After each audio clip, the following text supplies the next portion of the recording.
We are entering into the new zone on tuberculosis. Tuberculosis is one of the major burdens of the country. To be honest, it's going to cost so much of money for the government and for the people and the related healthcare issues. So, especially when you're living in a country like Indian subcontinent, you have to know in and out about tuberculosis. Maybe when you are living in a Western country, maybe you can afford to know a little bit less about tuberculosis, but there is no compromise on a disease like tuberculosis, especially when you're living in India. So let us move on. First, I'm going to discuss on the basics in this particular section. Maybe in the subsequent videos, we'll be discussing on the clinical features, diagnosis, and the treatment aspects. So you have so much of information on tuberculosis. So it's going to be quite a lot of information that you are going to know in the next few hours. But without wasting much time, let us go on to the basics of tuberculosis. Tuberculosis is acquired by two organisms. One is by Mycobacterium tuberculosis and second is Mycobacterium bovis, both of which have a little different characteristics. At the same time, they're going to produce a little different disease as well. So let us see the two organisms first. This is Mycobacterium tuberculosis and second one you have Mycobacterium bovis. So the first one, what is the epidemiology wise? What is the common and which is the less common that you're going to see? Tuberculosis, you know very well, it's the most common form of tuberculosis, Mycobacterium tuberculosis, and more than 95% of the cases of tuberculosis are due to Mycobacterium tuberculosis. Bovis is relatively less common. Overall incidence is less than 5%, but still certain areas they tell it to be even more less, like less than 1% or 0.7%. But anyway, this is the number that is given in the standard Indian guidelines book, where less than 5% of the cases are due to Mycobacterium bovis. Disease caused by these two organisms are slightly different. Your Mycobacterium tuberculosis produces pulmonary tuberculosis as well as extrapulmonary tuberculosis, but what is going to be the commonest form is the pulmonary tuberculosis, which is the primary site of infection in any adult. Mycobacterium bovis, on the other hand, will produce only extrapulmonary tuberculosis. They are not going to cause any pulmonary tuberculosis, which means they are solely associated with your gastrointestinal form of tuberculosis. That's it. Source of the infection. Typically, Mycobacterium tuberculosis, you have only one source. Those are the humans, and they are the major reservoirs for the disease. Whereas for bovis, the reservoir and the source is primarily the cattle. Transmission of infection usually happens from droplet infection and aerosols. We know that. So lung is the primary site usually. So droplet and the aerosols will be the primary mode of transmission for Mycobacterium tuberculosis. Whereas for Mycobacterium bovis, it is the contaminated cow's milk. Contaminated cow's milk, this is the usual reason for getting a Mycobacterium bovis infection. You know very well, for Mycobacterium tuberculosis, the primary site of infection is always going to be the lung, no matter what. Only exception for this is going to be the congenital TB, where the most common primary site for infection is going to be the liver. So that's what we are going to diagnose through revised Cantwell's criteria, which I'll tell you in some time. But apart from that, this is something you have to understand as well. So with this basic background, let us see some of the characteristic features of Mycobacterium tuberculosis. I'm not going to discuss extensively about Mycobacterium tuberculosis microbiology, but still let us see some of the important core basic factors that are important for Mycobacterium tuberculosis. First of all, Mycobacterium tuberculosis is strictly an aerobic organism. So why I'm telling this point that it's an aerobic organism means it loves oxygen, it loves air. So that is the reason it preferentially affects the upper lobe very commonly. And that is because you know that upper lobe is going to have a very high VQ ratio. We already have discussed in the basics of lung where the upper lobe alveoli doesn't collapse at all. The upper lobe air spaces usually doesn't collapse at any cost. They will be always open and they'll be filled with air. So that is one reason why they preferentially choose the upper lobe. And other reason being, since the perfusion is very low, the immunity is quite poor in the upper lobe because the blood doesn't reach that easily to the upper lobe of the lungs. So that is the reason why it affects the upper lobe. So first point number one taken, it is a strictly aerobic organism. Second point is the fact that it's going to be non-motile. So it is not going to move at all because it doesn't have any flagella. And third point, when you put a gram stain, whether they can stain or not, yes, they can stain, and typically they stain gram positive, but it will be very weak. Many times you cannot even identify this organism through gram stain. They stain gram positive, but it's going to be extremely weak stain only. And fourth, you know very well, this bacteria are acid fast. So typical example of what you write as AFB, acid fast bacilli. So why it is acid fast? Because it has a lipid rich cell wall, which means the cell wall is going to contain extensive lipids. So typically these lipids are nothing but the mycolic acid. That is the reason why the name came Mycobacterium tuberculosis. So they contain extensive and lot of mycolic acids. What are these mycolic acids? These mycolic acids are nothing but long chain fatty acids. Long chain fatty acids in the sense, in the Mycobacterium tuberculosis, the length of these long chain fatty acids tend to be approximately around 78 to 90. Clear? So this mycolic acid that is present on the cell wall of the Mycobacterium tuberculosis is the one that confers the property of the acid fastness. This is a multiple times asked question again. The mycolic acid present on the cell wall is the one that confers the acid fast property of the bacteria in the first place. So why this acid fast property is important and why this mycolic acid is important? Together, this mycolic acid and the associated acid fast property is very important property that they can survive in the gastric secretions also. So which means they survive in acidic environment also. So that is because of this acid fast property given by the mycolic acid. That's why the name came acid fast. So it can survive in some extremes of environment like acids as well. So next thing what we are going to see is the cell wall, which is always described as complex, waxy and resistant. This is the word you will often encounter in your microbiology textbooks. The cell wall is typically complex, waxy and resistant. So the cell wall itself promotes some properties like resistant to some natural antibiotics. It's not going to behave like your other ordinary bacteria. The cell wall, since it's made of mycolic acids and itself is very rigid and resistant, it's going to provide your intrinsic resistant or reduced activity of many antibiotics that we are commonly using. So resistance to antibiotics is offered by the cell wall only because the antibiotics can't penetrate this cell wall. That's why you need special antitubercular therapy, ATT or antitubercular drugs for treating the Mycobacterium tuberculosis. Clear? At the same time, what are the things that confer the resistance? Resistance to antitubercular drugs.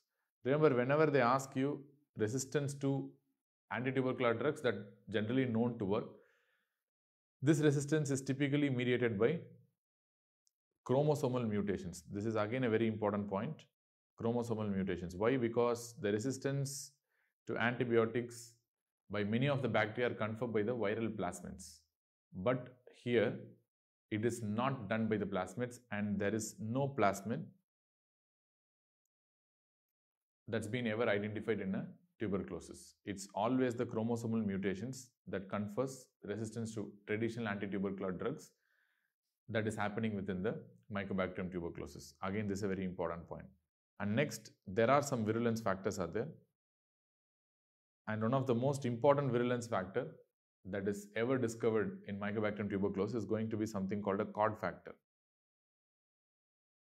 Cod factor. So what is this Cod factor? This Cod factor is also known as trehalose dimycolate. Trehalose dimycolate. And this is the one that is going to correlate with the virulence typically. So whenever you have this Cod factor in the growth medium, so we'll discuss of the growth medium later on. In the growth medium, you will see some serpentinous growths. That is what is the identification of a virulent strain which has the Cod factor. So whenever you put in a culture medium, say they're going to produce a serpentine cord-like pattern. Serpentine cord-like pattern.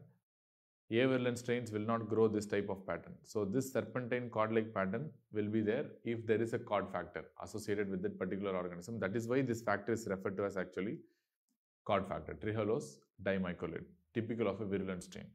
And one more factor is there, that's called thiocerol. I can write that is thiocerol dimycocerosate. And this compound is very, very important for the pathogenesis and infecting the lungs especially. For the pathogenesis in the lungs, this factor is really, really important. So I've told you a lot of stuff, like you have a complex waxy resistant cell wall, which is the one that makes the bacterium intrinsically resistant to many of the commonly used antibiotics, which doesn't work for this particular bacteria. And resistance to drugs is generally conferred by chromosomal mutations and not by the plasmids or by any other virus. So virulence typically by the cord factor. The name cord factor came because whenever this cord factor is present, the bacteria is of high virulence, and that is depicted by the serpentine cord-like growths in the culture medium. So that's why the name came cord factor. Actually, the molecule that is present in the cord factor is the trehalose dimycolate. So that's what you're going to see. And finally, you have this thiocerol dimycocerosate, which is very important for the pathogenesis of the lung. So these are the recap of what we have studied till now. And Mycobacterium tuberculosis were originally described by a very, very famous scientist called as Robert Koch. He discovered this in 1882 and he described this in 1882 as well. And that is why still we respect this a very big scientist, and we name the disease as Koch's disease. Even when you see a lot of radiology reports and all, CT reports, MRI reports, still they do give suspicious of Koch's. They don't give suspicious of TB. That's how much respect we give for this Robert Koch for discovering and describing this particular disease. So with this basic background, let us move on to the natural history of the disease. Whenever Mycobacterium tuberculosis is ingested, and that is going to be the common mode of getting the infection. So let us assume this bacteria is getting ingested and enters the respiratory tract. So I'm going to draw the respiratory tract and the lungs.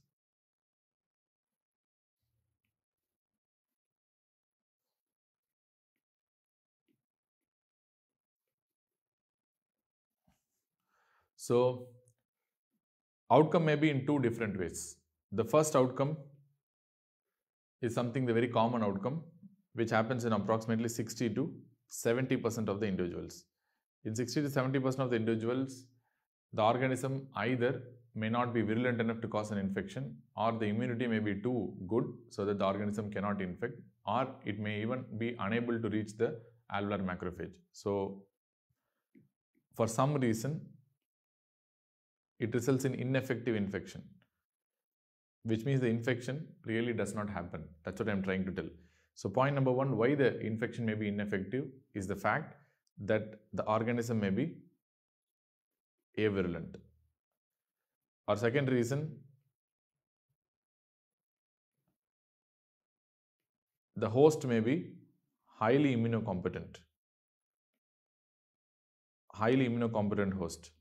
Or probably reason number three is that the organism does not reach the alveolar macrophage.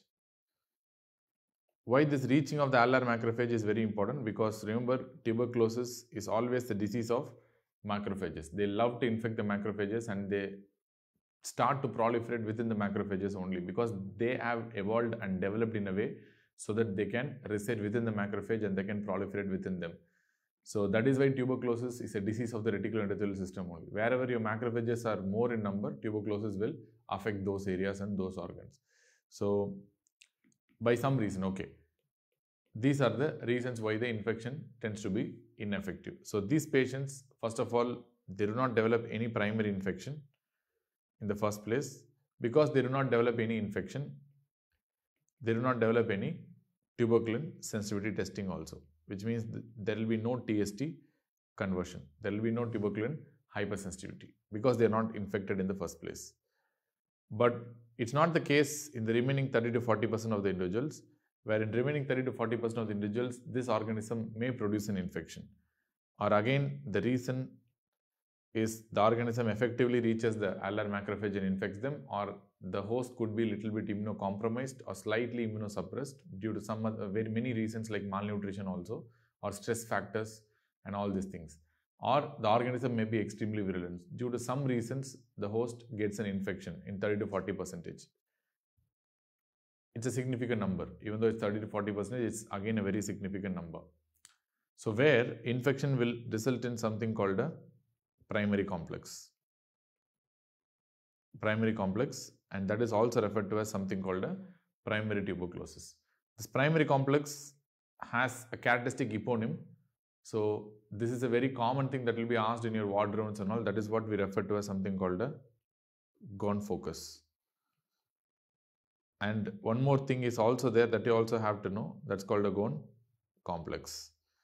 So what do you mean by a Gonfocus and a Ghon complex? A Gonfocus, first of all, you have to know it's a parenchymal lesion, which means it affects the parenchyma of the lung. So if a parenchymal lung lesion and it is subpleural in location, typically they will be located subpleurally. It's subpleural in location. And it's a parenchymal lesion. Clear? So which area of the lung is very prone for getting this? Gonfocus. Typically the right lower lobe is the commonest side, followed by the left lung. So why it affects the right lower lobe very commonly? Because you can imagine that this inhalation of aerosols or droplets containing this Mycobacterium tuberculosis is like aspirating only. So you know that right lung is the common site for inhalational antigens to reach or any inhalational compounds to reach. So that is the reason it's affecting the right, that to the lower lobe extremely commonly. Clear? Next, what do you mean by Ghon complex? Ghon complex is nothing but it's a combination of a Gonfocus along with the draining lymph node. So if these two are involved, so this is what we refer to as a Ghon complex. So remember, lymph node will be involved only in Ghon complex. Again, it's a multiple times asked question. If you see pathologically, what this Gonfocus and Ghon complex are going to show, it's going to show nothing but a caseous necrosis. So they are going to show this characteristic caseations. So this is what we refer to as something called a caseous necrosis. Clear? So this is what we refer by Gonfocus or a Ghon complex. Suppose if this Ghon complex goes for fibrosis and calcification, we call them as something called a Ranke's complex. Clear? That's all. If this goes for fibrosis and calcification, we are going to call as something called a Ranke's complex. So this is what you have to know. Let us see some of the images that is associated with Gonfocus and Ghon complex. This is a pathological image where you can see very clearly this is a subpleural focus. You can see the pleura that is cut and they have shown the cheesy material. This is very typical of tuberculosis. This is what we called as a caseous necrosis, this cheesy material. So this is a typical Gonfocus that they have depicted here. And you can see in the radiological image also. So this is suggestive of a Gonfocus, Ghon complex, or you can take it as a Ranke's complex. So first you can see a subpleural lesion. This is a parenchymal lesion here. So that is calcified, and you can see a lymph node. This is a draining lymph node for this particular region, and that is also calcified. So this calcific Ghon complex or fibrocalcific Ghon complex is what we are going to call it as Ranke's complex. Clear? So if it is not calcified, we are going to call it as Ghon complex. If it's calcified, we are going to call it as Ranke's complex. So this is the major difference. So now you have got the primary complex. So there are a lot of fates of this primary complex. First, there could be some dissemination during the primary complex stage itself. So which can happen through lymphatic or even hematogenous dissemination. Very commonly, this lymphatic and hematogenous dissemination of this bacteria from the primary complex happens to the apex. Apex typically in the supraclavicular area. And this is a form of secondary focus. I am not telling secondary infection. Secondary focus and secondary infection are different. So this is a form of secondary focus which actually disseminates from the primary focus. And this apical lesion that happens due to dissemination of the tuberculosis bacteria from the primary focus is what we refer to as something called a Simon's focus. And this is a very important point to understand. So this is called a Simon's focus. Fine. So now you have the primary complex. What is the fate of the primary complex? So you have to know what is going to be the fate of the primary complex. Very commonly, almost in 95% of the individuals, the fate of the primary complex is very good, like they are going to heal by fibrosis and calcification. Fibrosis and calcification, and this is what we actually refer to as something called the Ranke's complex. I mean, if you can see them, obviously, many times you might not be able to see them because the focus may be extremely small. But anyway, they heal by fibrosis and calcification, almost 95%, which means you need not treat these patients. At the same time, they are completely non-infectious also. Even though they have been infected with tuberculosis, they have cleared the infection off by fibrosis and calcification, and they are not infectious to the community. Then in 2 to 3% of the patients, approximately in 2 to 3% of the patients, there is a type of disease called as progressive primary tuberculosis. So where the lung disease will keep on progressing without any, like stoppage, and they're not going to heal. So what are the risk factors for this progressive primary TB? Especially when the patient is immunocompromised, like if the patient is having HIV, if the patient is having malnutrition, or if the patient is taking some chemotherapy drugs, or if in child they are themselves are immunosuppressed a bit. So these are the risk groups who can go for this progressive primary tuberculosis, where there will be progressive lung disease and it can result in potential death also. And second, there are less than 1% of the people who can even go for severe bacteremia from the primary focus. The severe bacteremia from the primary focus may result in miliary tuberculosis. This is what we refer to as miliary spread, and they can result in miliary tuberculosis, and if you don't treat them, invariably they are going to result in death. So these are the two forms of the disease you have to understand. These are severe forms of disease that can originate from the primary complex itself. So since these two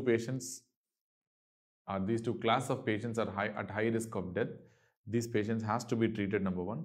At the same time, these patients are potentially infectious also. And that is also one reason these patients has to be treated. And how will you diagnose a progressive primary TB? Very simple. First, you will be having a history of contact with TB. Many cases will be children, most of the times in India. So there will be history of contact with TB usually, and they might be having TST positivity. And it's very important. I told you, once you get the primary TB itself, we have discussed this already. Once you get the primary TB itself, the patient will become TST positive, which means they will become tuberculin sensitive. Very important point. The moment you get the primary complex, TST positivity is the norm. So these patients will be definitely TST positive. And next thing, they might have chest X-ray lesions in the form of lymphadenopathy, typically happens in the hilar region, with or without pleural effusions. With or without pleural effusions. Remember, pleural effusions can happen because I told you already, this gone focus is a subpleural lesion, isn't it? So this gone focus is a subpleural parenchymal lesion, which means you have the pleura surrounding, and sometimes this caseous necrosis may rupture and leak into the pleural space. Resulting in reaction in the pleural space, causing pleural effusions. And this is how you get a progressive primary TB, or sometimes even a miliary TB. And this is how you are going to diagnose, and this is the way to diagnose a progressive primary tuberculosis. But there is also another fate, wherein approximately 4 to 5% of the individuals, the bacterium is not killed also with fibrosis and calcification, nor it will progress into progressive primary tuberculosis or a miliary spread. Instead, they will be somewhere in between, called as a latent tuberculosis. So this is one of the most troublesome aspects of tuberculosis, because you really don't know how to diagnose this disorder, at the same time whether to treat this disorder or not. You have a lot of confusion. So what do you mean by latent tuberculosis is the fact that the bacteria will be completely dormant within a granuloma. So which means it's not killed. At the same time, it is not allowed to progressively cause infection also. It will just lie dormantly within the macrophages.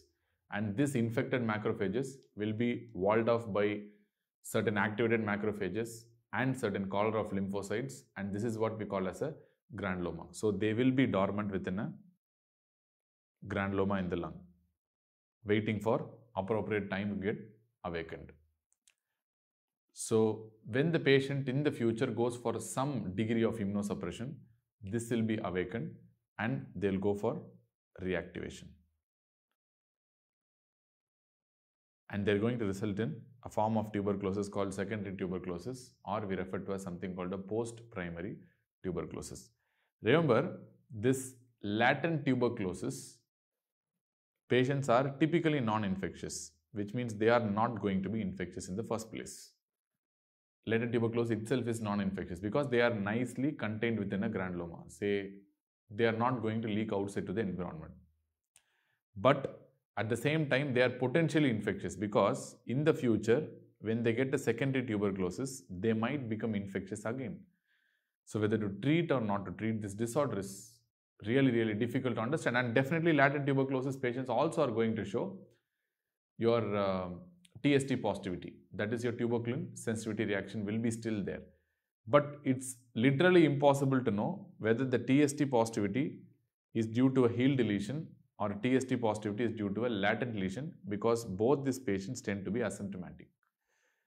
So these patients, healed patients also will be asymptomatic, and latent TB patients also will be completely asymptomatic.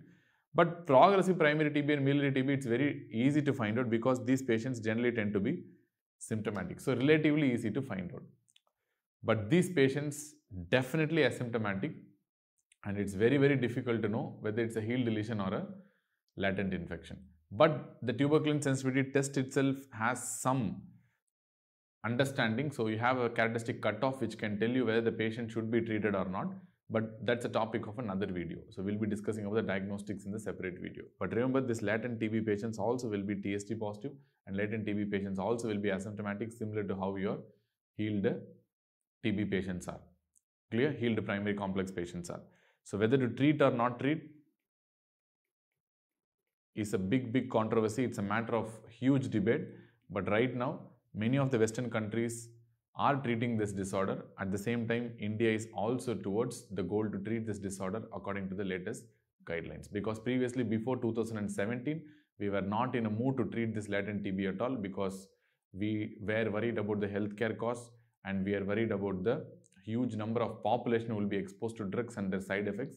But right now, the WHO statement is extremely clear that you cannot eliminate tuberculosis unless and until you treat these patients with latent infection, because after some time, many of these latent tuberculosis patients are going to become secondary tuberculosis, and during the time of secondary tuberculosis, they are going to transmit the infection again. So you have to cut at the root stage itself. That is why we are actually progressing towards treatment of this latent tuberculosis. But once they get reactivated, so where are going to be the lesions? Obviously, the most common site for this reactivation is going to be the lungs itself. In the lungs, you have two characteristic sites where you can get a chronic pulmonary TB in the form of reactivation. These are two eponyms in tuberculosis medicine.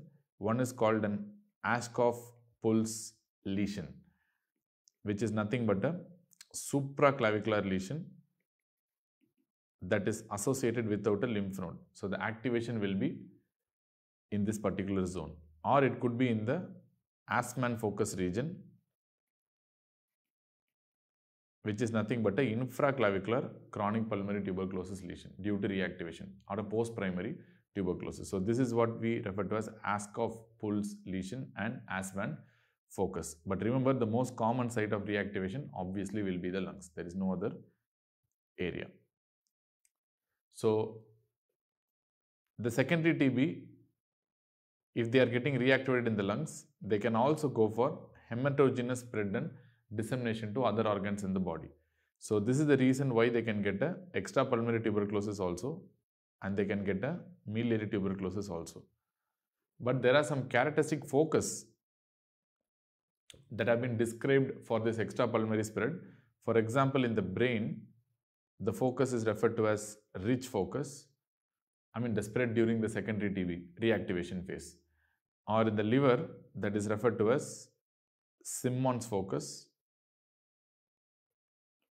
and in the pulmonary vein, especially the subintimal part of the pulmonary vein, this focus is referred to as Weigand's focus. Clear? So this is nothing but some of the named eponyms that you have to know in medicine. Apart from that, you have to know it can have extrapulmonary spread or complete miliary spread during the secondary reactivation phase itself. Clear? So which means you can result in extrapulmonary TB. So usual sites for extrapulmonary TB can be your brain, you can be happening in the spine, that is port spine, you can cause tuberculosis arthritis, you can cause anywhere in the body, but tuberculosis, due to unknown and weird reasons, the reactivation as well as the primary infection of certain organs are extremely rare. For example, what are the organs that they usually do not affect most often is the heart itself. We don't have a cardiac tuberculosis. We have a pericardial TB, that's all right, but we don't have a cardiac TB. And there have been sporadic, 1 or 2 extremely rare cases have been described in the past, but right now we are not going to see any cardiac tuberculosis. And again, due to weird reasons, they don't affect the skeletal muscle. You don't get a skeletal muscle tuberculosis, isn't it? You don't get a pancreatic tuberculosis. Have you ever heard of that form? Pancreas. And a thyroid tuberculosis? I don't think so. Nobody has ever heard this term called thyroid tuberculosis. So these are the sites where you don't get tuberculosis classically. Even though 1 or 2 case reports are still there, that is going through the journals, but we don't see in these sites very commonly. But why? The reason is very, very weird, and we don't know why it is happening. But some textbooks are giving the fact that in these organ systems, the number of macrophages are extremely less. You don't have reticuloendothelial system or a defined reticuloendothelial system in these areas. So probably tuberculosis is a disease of an RES. So since these areas doesn't have any defined reticuloendothelial system and proper macrophages in very high numbers, probably that is the reason why they are not infecting these areas. Clear? So these are some of the interesting things that you have to know. So during reactivation, they can either affect the lungs, which is the most common area, or they can affect the extrapulmonary regions also, or they can have a complete miliary tuberculosis by miliary spread also. So this is what is going to be your natural history of tuberculosis. But please do remember, any forms of reactivation has to be treated.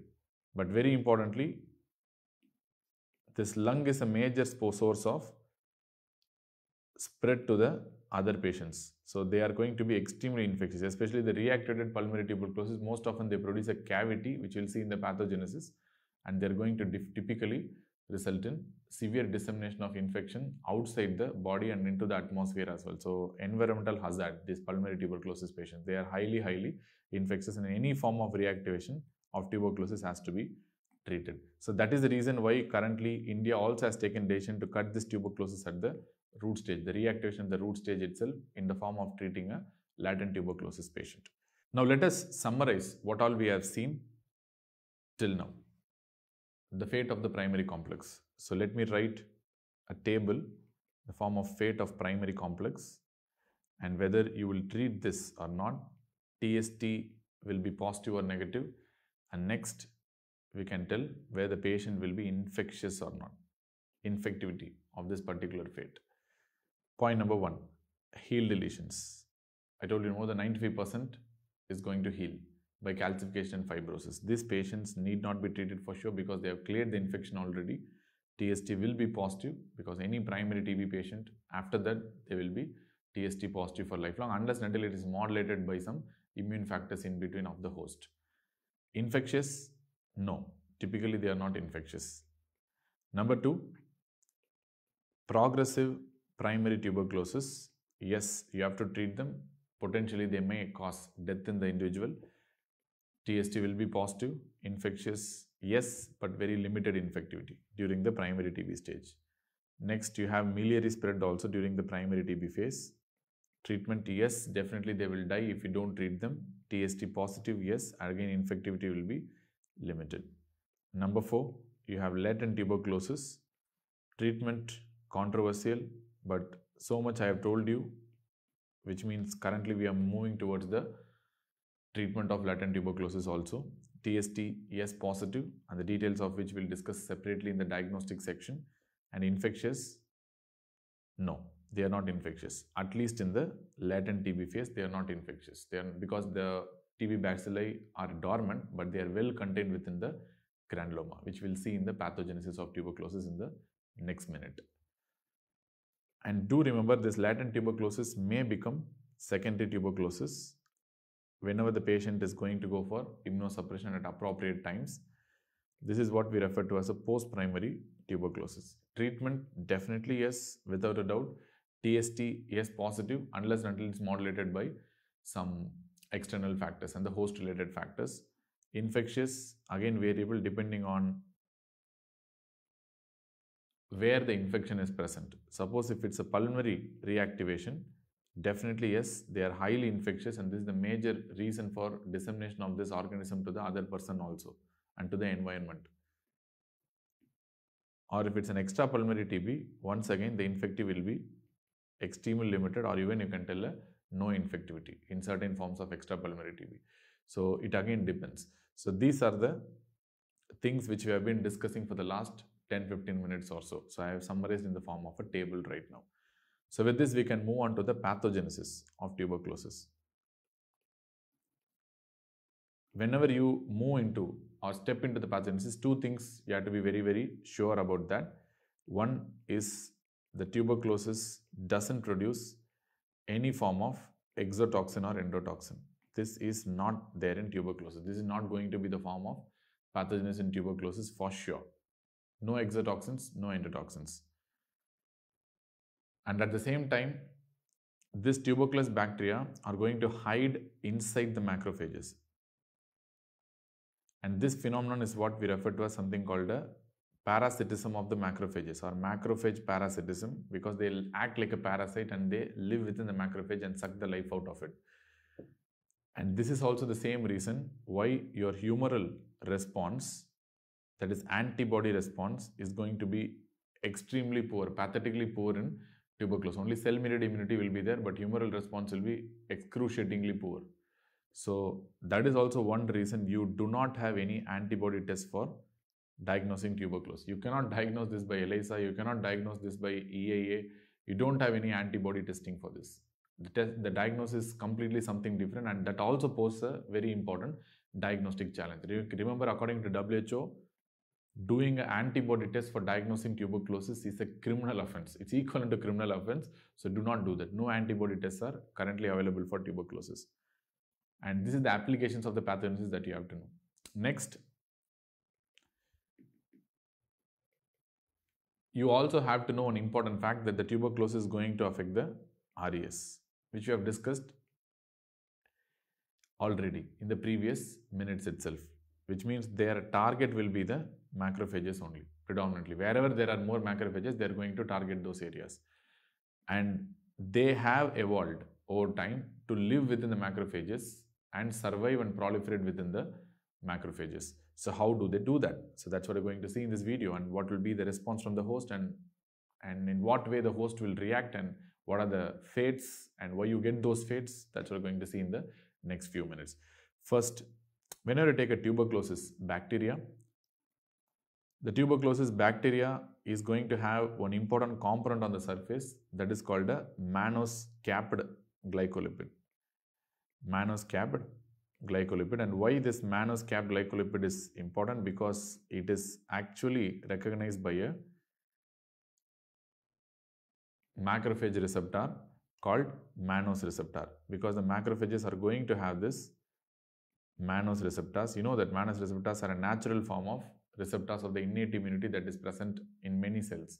So macrophages recognize this mannose capped glycolipid by mannose receptors, and they are going to phagocytose the organism.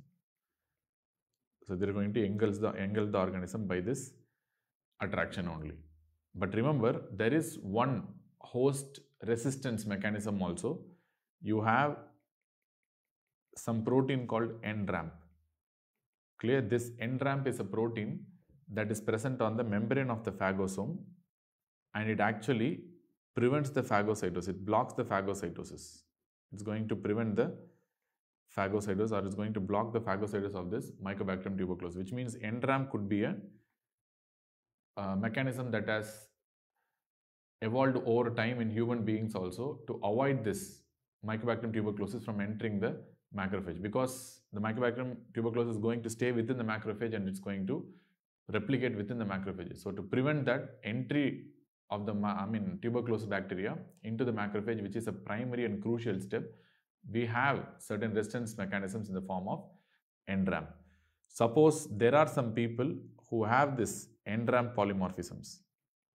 Suppose if you have certain people who have this NRAM polymorphisms, this actually increases the susceptibility to tuberculosis, which means they cannot prevent the phagocytosis of this tuberculosis bacteria. That is the reason why they are more susceptible for this tuberculosis infection. So the NRAM polymorphism is one of the very, very important crucial aspects that confers genetic susceptibility to tuberculosis. Next, let us assume this bacteria has entered the macrophage. Once the bacteria has entered the macrophage, means it is inside the phagosome. It is inside the phagosome. So there are two crucial steps that are needed for the maturation of this phagosome in order to kill the microorganism that is present within the phagosome. Step number 1 is pumping of hydrogen ions, that is acidification of the phagosome is very, very important. So how the phagosome is acidified and how the pumping of H+ happens through an important protein called VATPase. So this protein is what we refer to as VATPase, and that is important for acidification of the phagosome. And your Mycobacterium tuberculosis again has one important mechanism that can block this VATPase protein, which means it can prevent the acidification of the phagosome, which means you don't get any acidification so that the Mycobacterium can survive within the phagosome. And that protein is what we refer to as something called a PTPase. PTPase is a tuberculosis related protein and it is synthesized by the tuberculosis bacteria so that they can block the acidification of the phagosome. Point number 1. Second, you know that this phagosome should fuse with the lysosome. Clear? To form something called a phagolysosome. So once they fuse with the lysosome, they form phagolysosome. And that is very, very important for killing of the microorganism again, because the lysosomal contents, once they are released, they are very deadly for the microorganisms. And Mycobacterium tuberculosis has one more mechanism which can prevent the fusion of this phagosome with the lysosome. And there are two things that prevent the fusion of phagosome and the lysosome together. One is the famous COD factor, that is a virulence factor that we have discussed already, that is trehalose dimycolate. We have discussed that already. Second is the protein called ERP, that's called export repetitive protein. Export repetitive protein. Clear? So these are the two important components that are secreted by the mycobacteria that prevent the fusion of the phagosome with the lysosome. So which means overall the phagosome will never mature at all in the presence of mycobacteria, and you cannot kill this mycobacteria at all, which means the mycobacteria will keep surviving within the phagosome and within the macrophage. Now we have seen the mechanisms of the bacteria to survive within the macrophage. Now let us see the host response. What will be the host response? Obviously, you know that this TB bacillus is an intracellular organism. If you have watched all the hematology videos, you should now tell what will be the response for an intracellular organism or an intracellular antigen at a very basic level. It's going to be the T helper 1 response. Clear? So this is going to be the basic response to your intracellular antigens. So this T helper response is going to produce two signature cytokines. What are the two signature cytokines? One is your famous tumor necrosis factor alpha and second one is interferon gamma. And this interferon gamma is the most important signature cytokine of T helper 1 response. This TNF alpha is going to activate macrophages and this interferon gamma is going to cause increased vascular permeability. Increased vascular permeability. Clear? Remember, this interferon gamma is very, very important for acute response for the organism. That is what we refer to as acute exudative response. This acute exudative response is typically due to the vasodilation and increased fluid and inflammatory cell exudates in that local area, and that is the reason why you have this interferon gamma. And this is also important for tuberculin sensitivity test also, which we'll discuss in some time. And second, this macrophage response is very, very important for the late response to form a granulomatous reaction.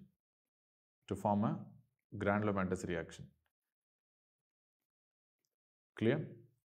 So what do you mean by a granulomatous reaction? In the center, you have this Langerhans type of giant cell. Multiple Langerhans type of giant cells will be there. And these are the cells that are going to harbor this bacterium, right?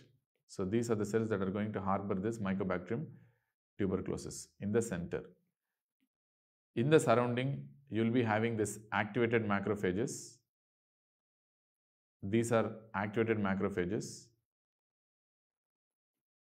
surrounding this infected area. They are trying to prevent the infection from going outside. And you will have a collar of T helper 1 cells that are supporting these macrophages by secreting cytokines like TNF alpha. Clear? So this is a T helper 1 collar of lymphocytes. So this is a typical granuloma, and this is what we refer to as a granuloma. And if you have a fibrotic collar, for example, if they ask you what is the definition of a tubercle definition is something different. If you have a granuloma, alright, let me draw the granuloma again. If you have a granuloma,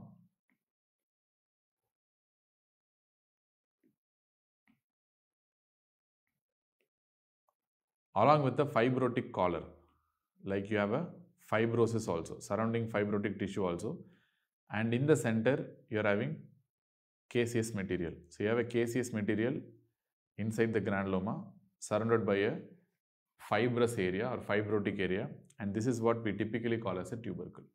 Clear? So you have to know the definitions clearly. So granuloma and a tubercle almost the same with a little very subtle differences there. That's all.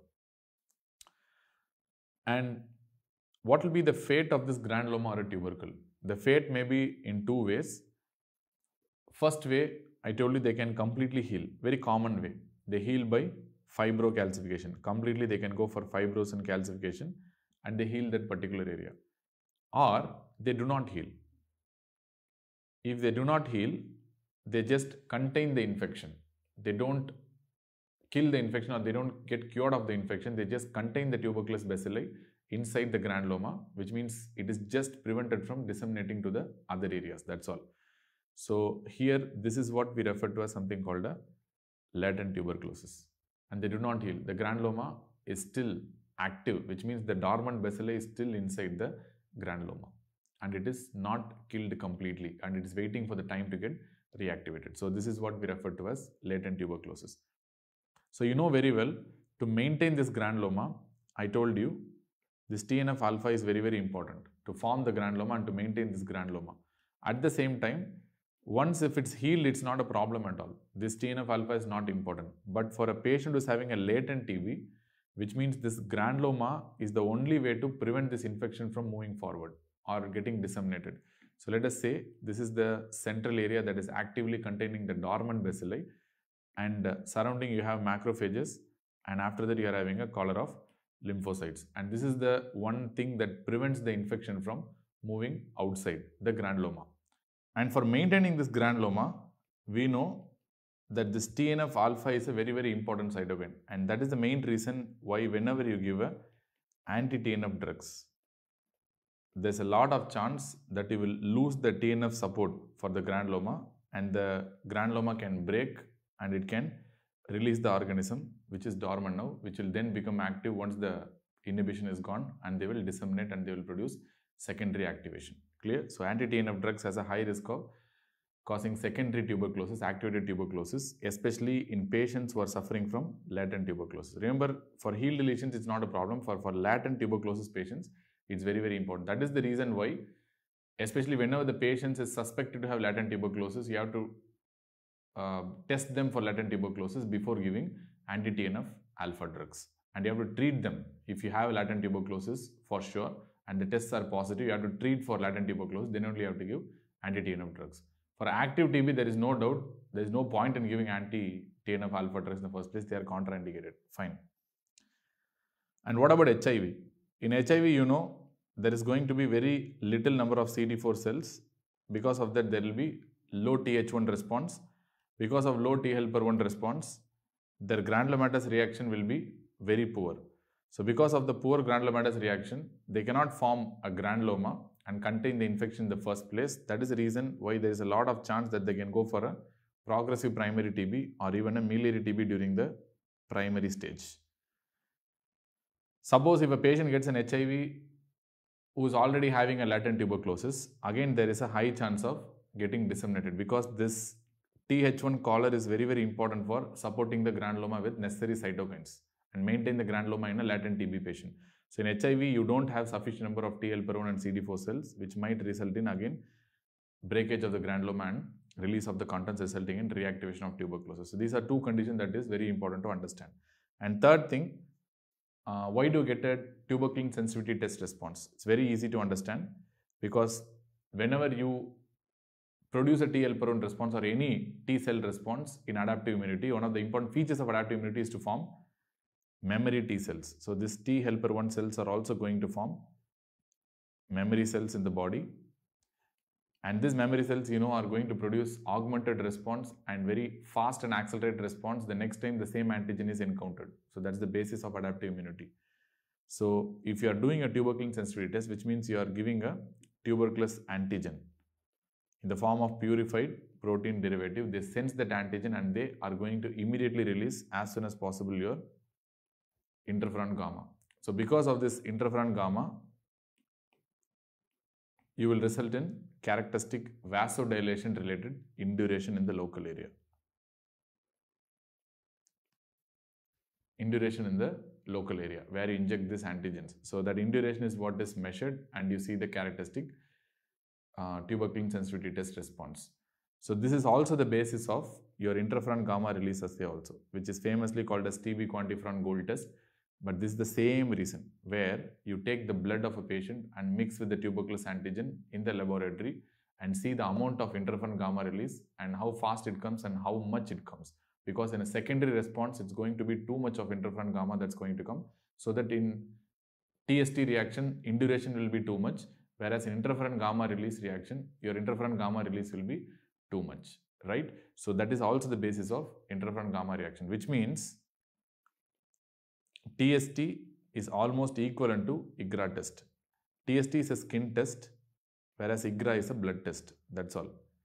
Here you are using the interferon gamma release, how much it's released. Here you are actually seeing practically how much interferon gamma is released by seeing the induration. That's all. So this is the basis of these two tests, and this also you have to understand very nicely. So with this, I think we can close off this particular section. We have seen the pathogenesis as well as the natural history of tuberculosis with some of the basic elements of tuberculosis in detail. So in the next section, we'll be discussing on the clinical features of tuberculosis.